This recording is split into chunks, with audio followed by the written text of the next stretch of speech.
முத்து, மீனா எல்லாருமே வீட்டில் இருக்காங்க. ரொம்ப சந்தோஷமாக இருக்காங்க. எல்லாரும் சேர்ந்து மாலை கட்டிகிட்டு இருக்காங்க. விடிய விடிய மாலை கட்டுறாங்க. அதுவும் நிறைய நல்லா ஃபுல்லாக எல்லாத்தையும் கட்டி முடிக்கிறாங்க. சீக்கிரம் கட்டி முடிங்க, காலை 8 மணிக்கு முகூர்த்தம், அதுக்குள்ளே அந்த மாலையை நம்ம டெலிவரி பண்ணணும் அப்படின்னு சொல்லிட்டு முத்து சொல்கிறார். அதெல்லாம் முடிஞ்சிருங்க அப்படின்னு சொல்லிட்டு இருக்காங்க மீனா. அதே மாதிரி மாலை எல்லாத்தையுமே முடித்து கொடுக்குறாங்க. 500 மாலையை முடித்து கொடுத்துட்டோன்னே அப்படியே ஆட்டோட கொஞ்சம் கொஞ்சமாக எடுத்துகிட்டு போய் கொடுக்குறாரு. எல்லாமே டெலிவரி பண்ணிட்டாரு. அதை பார்த்தோன்னே பயங்கரமாக சந்தோஷப்படுறாங்க அந்த கட்சிக்காரங்க. பரவாயில்லப்பா, சூப்பர், சொன்ன நேரத்தில் சொன்ன வேலையை கரெக்டாக பண்ணிட்டேன். உனக்கு 20,000 பணம் கொடுத்துருக்கேன். ஒரு மாலைக்கு இன்னும் எவ்வளோ, 150 இல்லை 200 எவ்வளோன்னு கேட்டுட்டு வைப்பா, மீதி அமௌண்ட் எல்லாமே நான் கொடுக்குறேன் அப்படின்னு சொல்கிறாரு. சரிங்க அப்படின்னு சொல்லிட்டு மீனா கிட்ட வந்து கேட்குறாரு. எவ்வளோ ஒரு மாலை சொல்லலாம் அப்படின்னு சொல்லிட்டு. 200 சொல்லலாங்க அப்படின்னு சொல்லிட்டு மீனா சொல்கிறாங்க. இல்லை, ஒரு 200 இல்லை 150 எவ்வளோன்னு கேட்டுட்டு வர சொன்னார், அதனால தான் நான் கேட்குறேன் அப்படின்னு சொல்கிறாரு. இல்லைங்க, அதுக்காக நான் சொல்லலை, கொஞ்சம் குறைச்சி கொடுக்கலாமா, 150 கொடுத்துடலாமா அப்படின்னு மீனா சொல்கிறாங்க. அதெல்லாம் பார்க்கவே வேண்டாம் மீனா, இது கட்சிக்காரங்களோடது. நீ என்ன ரேட்டு விற்பியோ அதே ரேட்டு கொடு. உனக்கு எப்படி கட்டுப்படி ஆகுதோ அந்த மாதிரி பண்ணு. ஏன்னா வந்தவங்களுக்கு எல்லாருக்குமே சம்பளம் தரணும், அதுக்கு தேவையான பணம் உனக்கு கிடைக்கணும் அப்படின்னு சொல்லிட்டு முத்து சொல்கிறாரு. சரிங்க, நீங்கள் 200 அப்படியே சொல்லுங்கள் அப்படின்னு சொல்கிறாங்க.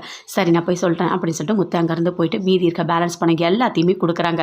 அதை பார்த்தோன்னே பயங்கரமாக சந்தோஷப்படுறாரு முத்து. அந்த பணத்தை எல்லாத்தையுமே எடுத்துகிட்டு வீட்டுக்கு வராரு. வந்த உடனே மீனா கிட்ட சொல்கிறார். இங்கே பாரு மீனா, இங்கே பாரு, இவ்வளோ பணம் கொடுத்துருக்காங்க, பார்த்துக்கோ, உனக்கு எவ்வளோ பூவுக்கு போக மீதி எவ்வளோ லாபம் கிடச்சிருக்கு. நிறைய தாங்க லாபம் கிடச்சிருக்கு, ஒரு 50,000 கிடச்சிருக்கு அப்படின்னு சொல்லிட்டு மீனா சொல்கிறாங்க. என்னது, 50,000மா ஒரே நாள்லையா அப்படின்னு சொல்லிட்டு விஜய் அப்படியே வாயை புழக்கிறாங்க. அண்ணாமலை பயங்கரமாக சந்தோஷப்படுறாரு. சுருதி சூப்பர், கங்க்ராச்சுலேஷன்ஸ் அப்படின்னு சொல்லிட்டு மீனாக்கு சொல்கிறாங்க. அதே மாதிரி ரோகிணி, மனோஜ் எல்லாருமே பார்க்குறாங்க. சரின்னு சொல்லிட்டு மீனா உள்ளே போகிறாங்க. அப்போ முத்துவும் வராரு. வந்தவொடனே மீனா சொல்கிறாங்க, இங்கே பாருங்கள், என்கிட்ட இப்போ 50,000 பணம் இருக்குது, இதை நம்ம எடுத்து வைக்கலாம். இன்னும் கூட ஏதாவது ஆர்டர் வருதா, இல்லை பூ கட்டுற பணம் எல்லாத்தையுமே நான் சேர்த்து வைக்கிறேன், அந்த காரை நீங்கள் மீட்டுடுங்க அப்படின்னு சொல்லிட்டு மீனா சொல்கிறாங்க. என்ன மீனா சொல்கிற, என் காரெல்லாம் நீ மீட்டு கொடுக்க வேணாம், நீ உனக்கு தேவையானது ஏதாவது வேணால் வாங்கிக்கோ, இல்லை உங்கள் அம்மாவுக்கு கொடுக்கறதுனா கொடு அப்படின்னு சொல்லிட்டு முத்து சொல்கிறாரு.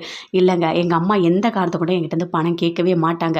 ஏன்னா அவங்களே பூ விற்கிறாங்க, அவங்களோட செலவை அவங்க பார்த்துப்பாங்க, யாருக்கிட்டையும் அவங்க பணம் எதிர்பார்க்கவே மாட்டாங்க. நான் கொடுத்தா கூட எங்கள் அம்மா வாங்க மாட்டாங்க அப்படின்னு சொல்லிட்டு மீனா சொல்கிறாங்க. இங்கே பாருங்கள், நீங்கள் ஏதோ ஒரு நல்ல விஷயத்துக்காக தான் காரை விற்றுருக்கீங்க, பரவாயில்ல, ஓகே. ஆனால் இந்த பணத்தெல்லாம் நம்ம சேர்த்து வச்சு அந்த காரை எப்படியாவது நம்ம திருப்பி வாங்கிடலாங்க அப்படின்னு சொல்லிட்டு மீனா சொல்கிறாங்க. அதை பார்த்தோன்னே முத்து மனசுக்குள்ளே பயங்கரமாக சந்தோஷப்படுறாரு. மீனாவும் அப்படியே ரொம்ப சந்தோஷமாக, 2 பேருமே ரொம்ப சந்தோஷமாக பேசிக்கிறாங்க. அண்ணாமலை மீனா கிட்ட பேசிகிட்டு இருக்காங்க. ஓகேவாம்மா, பணம்லாம் வந்துடுச்சா, ரொம்ப சந்தோஷமாக இருக்குது அப்படின்னு சொல்கிறாரு. அதை கேட்டோடனே மீனா சொல்கிறாங்க. இல்லை மாமா, அந்த பணத்தை ஒரு காரு மீட்கிறதுக்கு கொஞ்சம் சேர்த்து வைக்கலான்னு இருக்கேன் அப்படின்னு சொல்லிட்டு மீனா சொல்கிறாங்க. அப்படியா, சூப்பர் சூப்பர், என்ன மீனா சூப்பராக, நீ நீ பண்ணுற எல்லாமே நல்லா இருக்குமா, அப்படியே பண்ணு, உனக்கு என்ன தோணுதோ அதை செய் அப்படின்னு சொல்லிட்டு அங்கேருந்து போகிறாரு. இது எல்லாமே விஜயா பார்த்துட்ருக்காங்க. யூ இங்கே என்ன தான் நடக்குதுன்னே தெரியலையே, இதுங்க 2 சண்டை போட்டுக்குதுங்க, எப்பவும் போல் குடிக்குதுங்க, இதெல்லாம் பார்க்கும்போது நமக்கு கோபமாக வருது. இதுங்க 2 எப்படியாவது வீட்டை விட்டு முதல்ல வெளியே அனுப்பணும். முன்னாடியாச்சும் பரவாயில்ல, இப்போ பூக்கடை போட்டு வீடு ஃபுல்லாக பூவை வச்சு எல்லாரையும் கூப்பிட்டு கூப்பிட்டு வீட்டுக்குள்ளே விடுறா. இதெல்லாம் நல்லாவா இருக்குது, பார்க்கவே அசிங்கமாக இருக்குது, அவமானமாக இருக்குது. இனிமே கண்டிப்பாக இவங்க 2 பேரும் எப்படியாவது வெளியே அனுப்பிடணும், இவங்க 2 பேர் வீட்டுக்குள்ளே இருக்கவே கூடாது அப்படின்னு சொல்லிட்டு விஜயா யோசிக்கிறாங்க. என்ன பண்ணலாம் அப்படின்னு சொல்லிட்டு சுருதி ரவி கிட்ட சொல்கிறாங்க. பரவாயில்லையே, இவ்வளோ காசு சம்பாதிச்சிருக்காங்க அப்படின்னு சொல்லிட்டு. ஆமாம் ஆமாம், அண்ணி ரொம்ப கஷ்டப்படுறாங்கல்ல அப்படின்னு சொல்லிட்டு ரவி சொல்கிறாரு.